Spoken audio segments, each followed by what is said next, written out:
ముస్లిం మతం పుట్టినటువంటి దేశాలైనటువంటి అరబ్ దేశాల్లో వాళ్ళు ఏ ఒక్కళ్ళు కూడా మత మార్పిళ్ళ గురించి గొడవపడరు. వాళ్ళ దేశానికి బోల్డ్ అంతమంది కార్మికులను తీసుకెళ్తున్నారు. మన వాళ్ళు అందరూ చాలామంది పోతున్నారు. అందులో ముస్లింలు ఉన్నారు, హిందువులు ఉన్నారు, బౌద్ధులు ఉన్నారు, జైనులు ఉన్నారు, క్రైస్తవులు ఉన్నారు, అందరూ ఉన్నారు.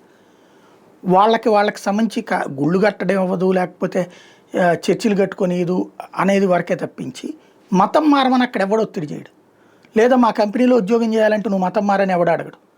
మా కంపెనీలో పని చేయాలా లేదా మా కంపెనీలో పని చేయాలంటే నువ్వు మతం మారని అడగరు వాళ్ళు. కానీ అదేం దరిద్రమో కానీ మతం మారిన దేశాలు మాత్రం రచ్చ చేస్తుంటాయి.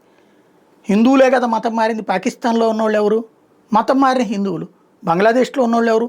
మతం మారిన హిందువులు. ఆఫ్ఘనిస్తాన్లో ఉన్నోళ్ళు ఎవరు? మతం మారిన హిందువులు. ఎందువల్ల మతం మారారు వీళ్ళంతా?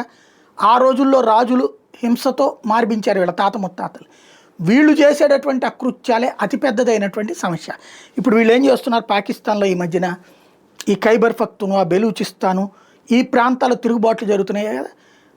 ఎక్కడైతే ఈ ఇతర మతాలకు సంబంధించినటువంటి వాళ్ళు ఉంటున్నారు, హిందువులు, క్రైస్తవులు, బౌద్ధులు, జైన్లు, లేకపోతే పఠాన్లో, సిక్కులు, ఇట్లాంటి వాళ్ళని కొత్త కాన్సెప్ట్ నేర్చారు. దైవ దూషణ చట్టాన్ని అడ్డుపెట్టి హింసిస్తున్నారు.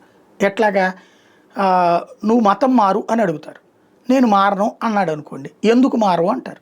నా మతాచారం నాదిరాబాయ్ అన్నారు అనుకోండి, మా మతం ప్రపంచంలో గొప్ప మతం, మా దేవుడు తప్పించి ఇంకే దేవుడు లేడు ప్రపంచంలో అంటారు. మా దేవుడు తప్పించి ఇంకే దేవుడు లేడని మేము కూడా అనుకుంటాం అన్నారు అనుకో. అంటే ఏంటి? మా దేవుడు లేడని చెప్పి నువ్వు నువ్వు అన్నట్టు కదా, అంటే మా దేవుడిని దూషించినట్టు కదా అనేసి బిగించేసి వాళ్ళ మీద దాడులు చేసేస్తారు, వాళ్ళని చంపేస్తున్నారు. తద్వారా ఆ ప్రాంతాల భయభ్రాంతులకు గురి చేస్తారు. తద్వారా వాళ్ళని మతం మార్పిడి చేసేటటువంటి యాక్టివిటీ చేస్తున్నారు అక్కడ.